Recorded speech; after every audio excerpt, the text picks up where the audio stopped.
Welcome to the Be Bold podcast. I'm Beth Whitman.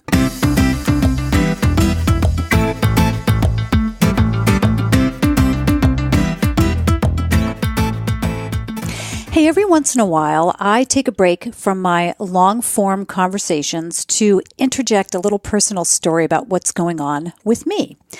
Today, I'm going to give you an inside peek into my health. Don't worry, nothing drastic is going on. What I want to do is share a set of test results that I got back from a sports nutritionist. Before I go into that, if you're new to the podcast, please take a moment to subscribe wherever you find your other favorite podcasts. That simple act of subscribing helps with the show's visibility. It helps get it out to more people, in other words, and I thank you in advance for that.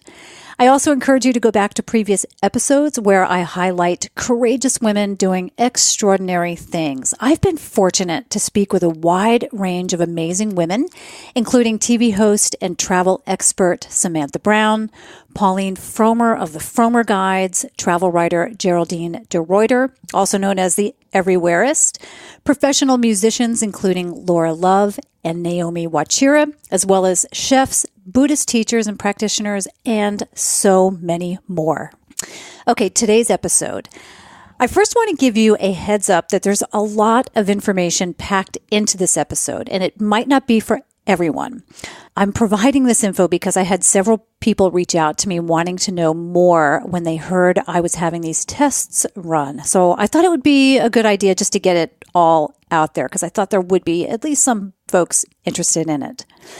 I don't know if this specific information about me will be of help to you, but what I think is useful to know is that this knowledge is available, and it's available to everyone. And if we were just better armed with information, we could start making better decisions about what we put in our body and what we surround ourselves with.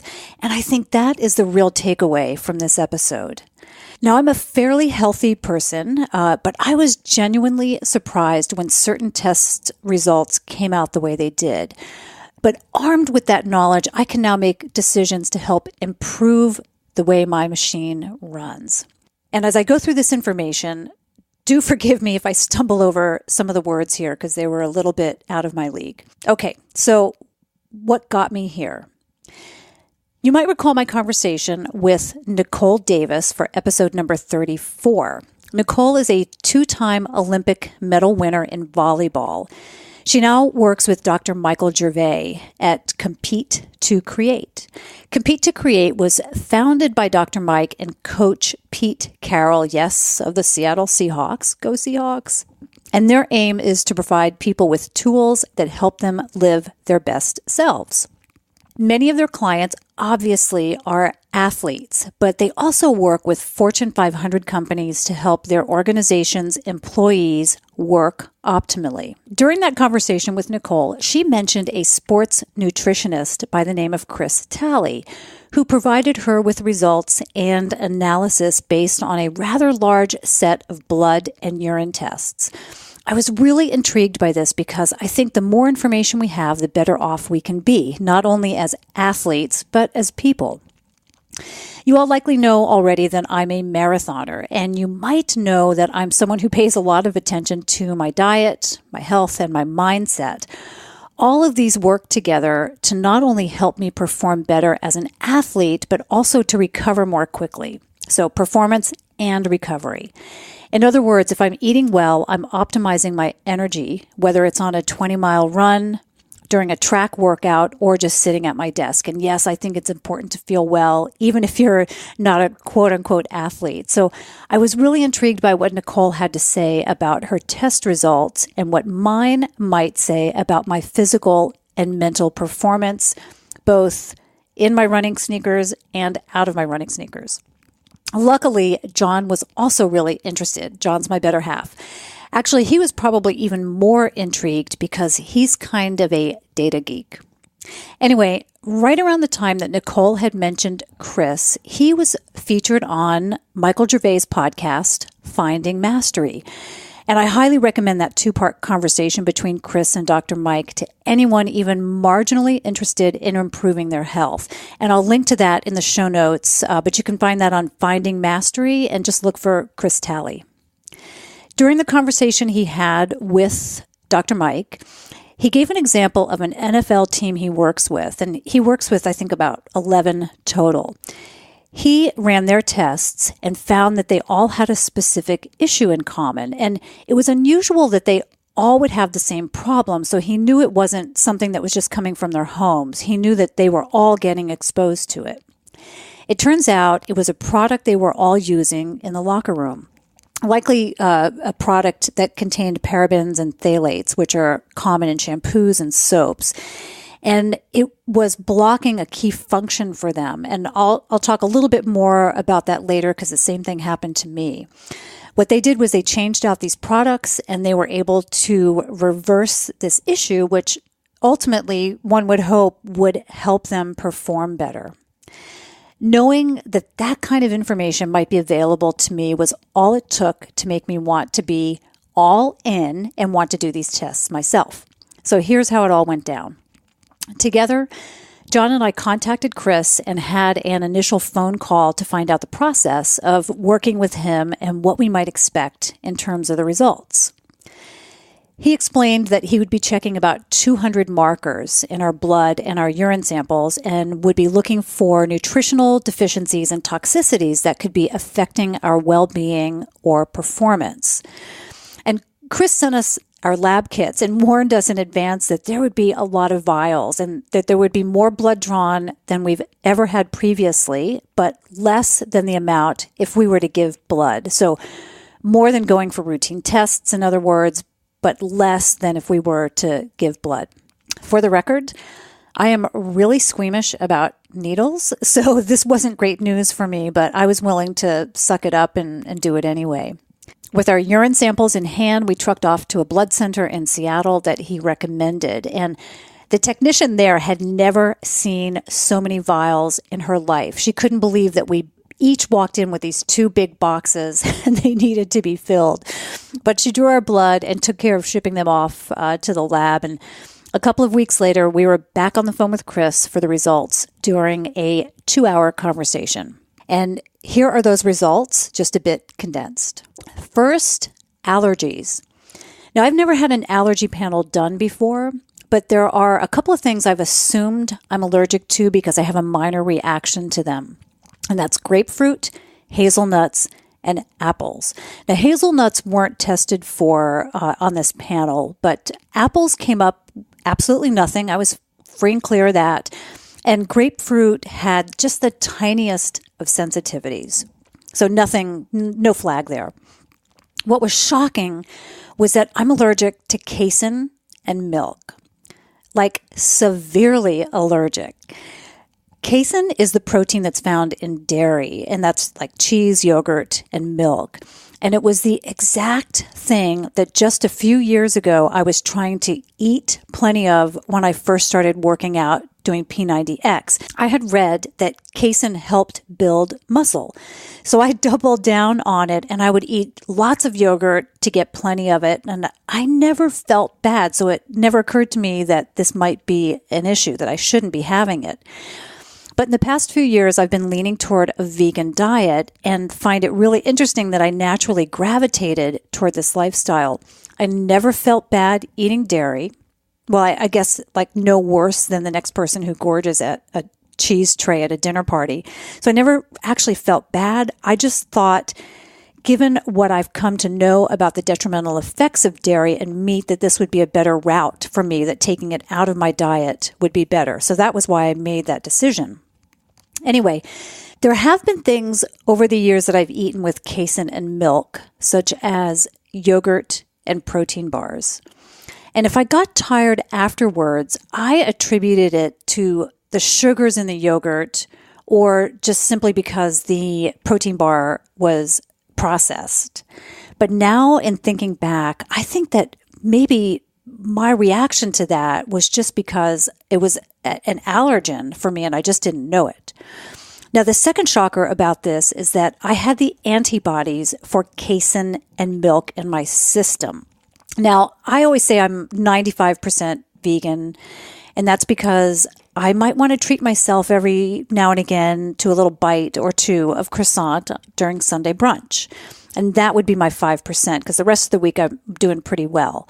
But it looks like I have to now eliminate that completely because my body is responding to it in some drastic fashion. So I had these antibiotics that were just off the charts in terms of, like, literally off the charts in terms of having that allergic reaction. Now, just to put this into perspective, my score on the allergen scale for casein was 1,068. Nearly everything else that was tested was less than 10. Anything above 900 is considered severe. So yeah, I've had this stuff working against me and I didn't even know it. Milk came in at 886, and that's considered a moderate allergy. First time for me getting tested for allergies, so that was kind of cool. The rest of the 20-something page document that Chris provided breaks the results down into categories, and I'll do my best to explain the highlights of those results.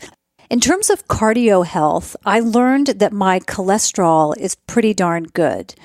There's a history of high cholesterol in my family, and doctors over the years have suggested I start on statins simply because I had slightly elevated cholesterol and a family history. But I refused to go on drugs, and after starting to really exercise more when I was about 45, that brought my numbers down. And even though my total cholesterol result was a bit higher on this test than the last time I had it checked, and that was late last year, Chris wasn't concerned. And that's because he tested for lipoprotein A, something that most doctors don't test for. And what that does is make cholesterol sticky. Now, if this number was high, it would be an indicator that a high total cholesterol, the one that most doctors do check for, that my cholesterol I might have to do something about it, might have to be more drastic, and it would have to be addressed. So less than 37 milligrams is good in terms of that lipoprotein A.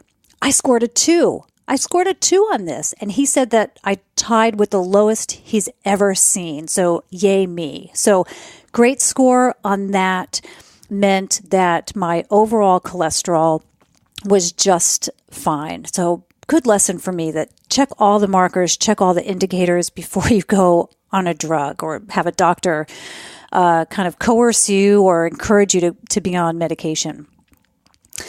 The next thing we discussed was chronic inflammatory markers, and this all looked pretty good to Chris. Specifically, we looked at C-reactive protein. Low levels of this indicate a person can handle stress well. He said he would have congratulated me for my low score, but John had levels that are associated with elite athletes, so yay for him. This marker is an indication of stress and systemic inflammation. So with all the running I do, and that can be upwards of 50 miles a week, I was really glad to see that this was not elevated. I had thought that the inflammation caused by that much exercise might be a problem for me, but no indication on that. The next thing we discussed was testosterone levels. And I have almost no testosterone. I'm not even on the chart. This was hilarious to hear for me because all the symptoms he described that would normally accompany low testosterone were not things I have issues with. He listed trouble sleeping, low energy, inability to bounce out of bed in the morning. That's like my opposite. That would be me in a bizarro world where everything was opposite. Now, those things that he mentioned didn't resonate with me, but I have noticed that I'm losing my energy, my focus by the end of the day. So I'm all good to go in the morning, but I'm tired at night. And given how low the level is of my testosterone, it's amazing to me that I can even stand up day or night, let alone go out for a 20-mile weekend run. Now, tied in with that was a marker that was actually too high on the chart, and that was my sex hormone binding globulin. That's SHBG. Now, he gave us a great chart that explained what happens with this, but basically, this SHBG is binding to my cells and preventing testosterone from doing its job. The idea is to bring down the SHBG, and then the testosterone will naturally go up. This is a kind of twofold process. I need to eat more protein in the form of tofu and tempeh, and then rid my body of things that might be the cause of the blockage. He suggested this might be parabens or phthalates, the same items that the NFL team had issues with. See, I'm in good company. Of course, I've heard of parabens and phthalates and that they are not good for you, but when you see your test results and you have someone telling you that these things are likely the cause of an issue and that it can be corrected with relatively simple measures, that's a whole nother story. So I'm excited that I have the ability to make these decisions based on data. It's great. We moved on to amino acids, which for vegetarians and vegans are important to watch because we're not getting our amino acids, not all of our amino acids at least, from meat. And the one that I scored quite low on was lysine. This is an amino acid needed to produce, guess, testosterone. Are you seeing a trend here? Fortunately, Chris is mostly vegan as well, so he was dialed in to what I could do to help this. So tempeh has a high level of lysine, as do pumpkin seeds and pistachios. So those now fill our pantry and our fridge. Chris also suggested that I vary my protein powder sources just to mix it up a bit. My go-to brand is Orgain, and I'm particularly fond of the chocolate fudge, and that's actually usually very reasonably priced at Costco. But since speaking with Chris, I've since picked up a couple of other versions of protein powder, in particular Vega, which is a vegan protein powder, in vanilla flavored, berry, and a sport blend, which has additional protein in it. So it's got 30 grams of protein as opposed to the 20 grams that's found in the vanilla flavor and the berry flavor, as well as Orgain. So I get a little extra protein boost there. And I plan to bring both of those with me to Ireland next week when I'm traveling, because that'll just be a really easy source of protein for me. I'm not expecting a lot of tofu and tempeh there. There are a few items that fell under the functional category that weren't extremely concerning to Chris, but he wanted me to address them. Specifically, these have to do with my neurotransmitters. So these are things that keep you feeling good and include tyrosine, tryptophan, and glutamic acid. And mine were a bit on the low side, but he suggested that a bit of spirulina and some whole grains will help these numbers improve. The added benefit to more tryptophan is that I will sleep better, which usually isn't a problem for me anyway, so we'll see how that can be improved. Under the detox category, there's one that a person might want to be low on because the way to reverse it is dark chocolate. It's ornithine. So if you're low on ornithine, then one of the remedies is dark chocolate. And ornithine is what helps remove waste from your system as you sleep. So on Chris's orders, I should be eating 1 to 2 ounces a day of dark chocolate. And also coconut, such as coconut flakes. Or even better, coconut slathered in dark chocolate. So now I've got this great recipe to work on. What was probably most troubling for Chris fell under toxic elements. And both John and I had elevated levels of aluminum.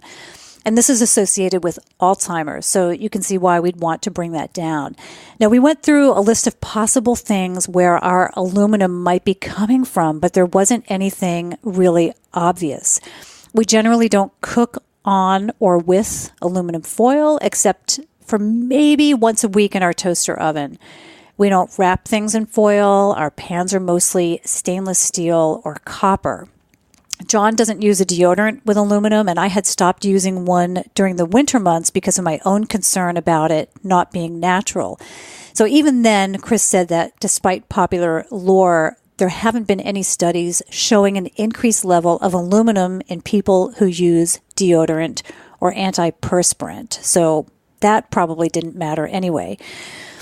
We're looking at other sources. There's the packaging. Our coffee comes in that may have an aluminum foil liner. There's the overused and ancient popcorn maker that may have aluminum in its chamber. There's the pan we just threw out that we roasted potatoes in for a long time, and a big pot that we used for soup, and that's also now been thrown out. So we've eliminated a few things, and we'll go back to get tested in probably 3 to 6 months to see if those things have helped. Now, I did get checked for aluminum late last year, and at that time, there were no detectable levels. So I got a heavy metal panel done just out of curiosity, and no detectable levels of aluminum. So it's difficult to say whether that first set of tests I had done were not accurate, or if something was introduced in the meantime and the aluminum was showing up. So we'll have to see. To naturally get rid of toxins, Chris recommended garlic and cilantro. And now a regular part of my morning smoothie is cilantro, not the garlic, but cilantro. So I just toss some sprigs in there. And we're also eating a lot of watercress, which is also supposed to help. And there are supplements that you can purchase to detox, but we're trying to go the natural route and just get it in our food since that's a possibility. Another concern in the toxicity category was 2-methylhyperate, which is usually from the outgassing of xylene. And this comes from a new car, new paint, rugs, mattress toppers, dry cleaning, Sharpies, markers, tattoos, pesticides, gel air fresheners, and potentially candle wax. It also comes from cigarette or pot smoke, and we're not users of either of those. Now, just think about how many of those items you're exposed to regularly and you never even give them a second thought. So they could be, this toxin, xylene, could be getting into your system just from these many, many things that are in our environment. Now, for us, we did just move into our newly remodeled home, but that was nearly a year ago. So it would be strange that paint or our mattress was still outgassing after so long. So we're still trying to figure this one out. I'm thinking it might be candle wax or incense, which would be a total bummer because I really like them both, but we'll have to see. The problem with these toxins is that they can cause balance issues, brain fog, and lack of focus. Okay, so more on our markers. My overall nutrients looked pretty good, including potassium, magnesium, calcium, zinc, copper, and selenium. So that was all good news. Now, my fatty acid metabolism was running a bit high, and I don't quite understand this, but basically I'm running out of carnitine. So I'm now on a supplement to get my level up, which will bring down the adipate, subarate, and ethylmalonate. And I'm just repeating words here. I have no idea what they mean.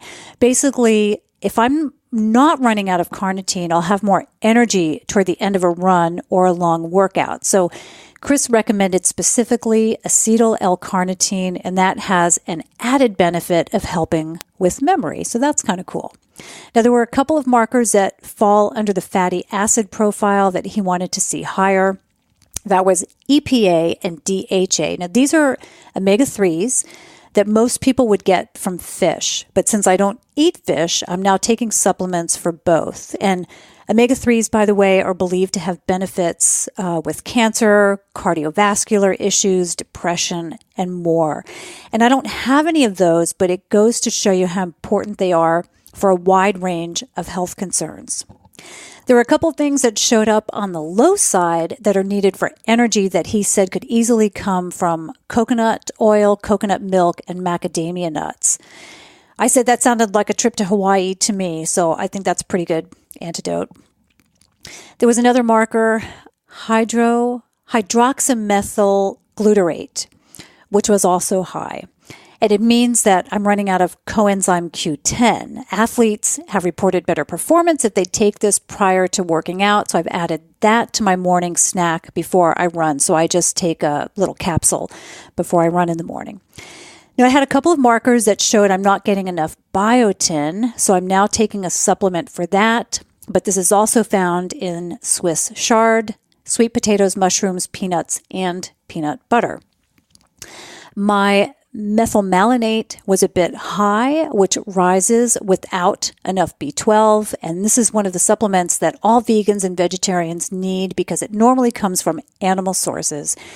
I do take a supplement already, but I suspect the quality isn't the best, and that's why I'm a bit low. Now, Chris suggested taking a variety of B12s, so I've started using a sublingual spray as well as 2 other kinds, which I rotate through, taking a different one each day.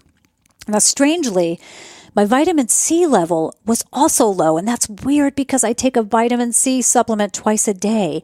But that goes to show you I need a better quality vitamin C. He suggested a half a lemon twice a week, squeezed into water for that vitamin C boost, and that's an easy one for sure.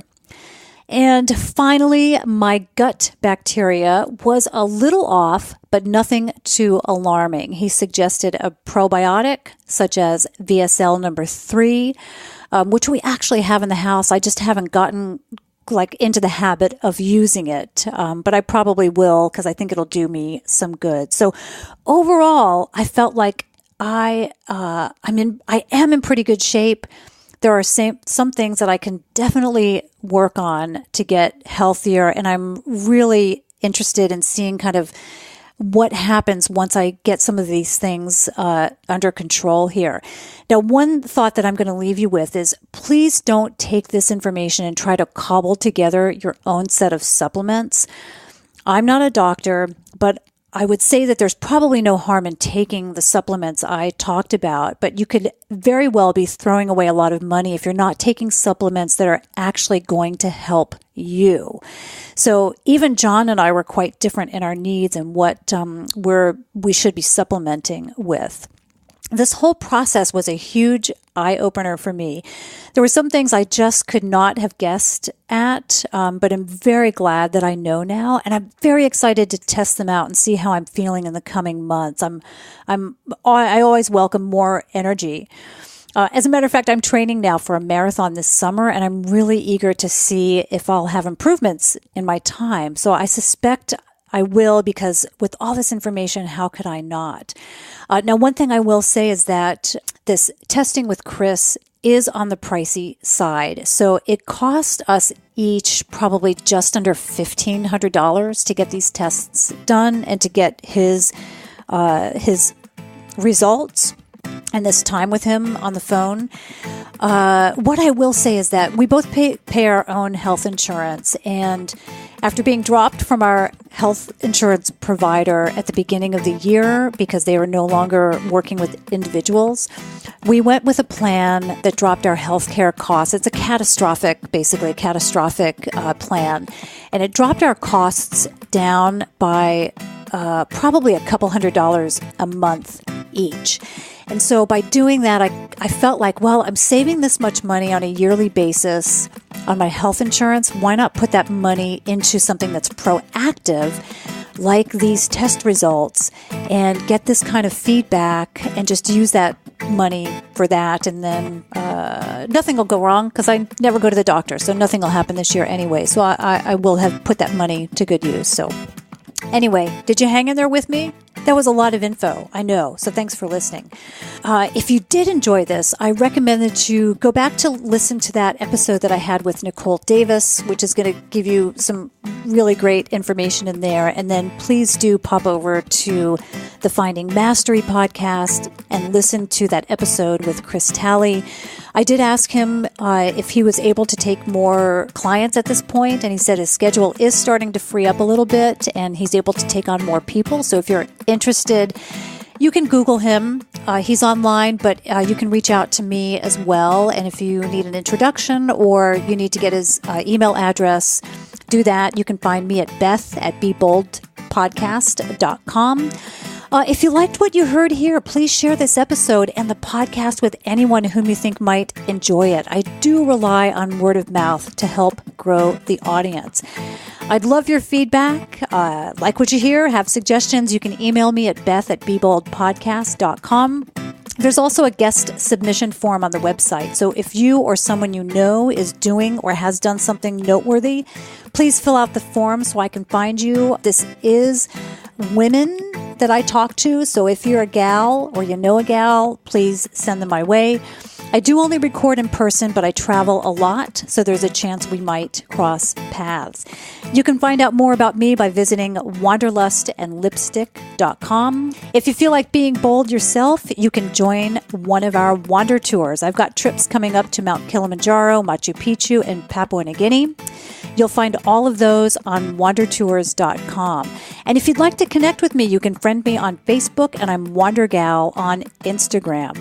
Sign up for my newsletter on the Wanderlust and Lipstick site, and you'll receive a series of tips for making your travels safer. And finally, the ladies can join us on our Be Bold Facebook group. We've got more than 2,500 members in that group.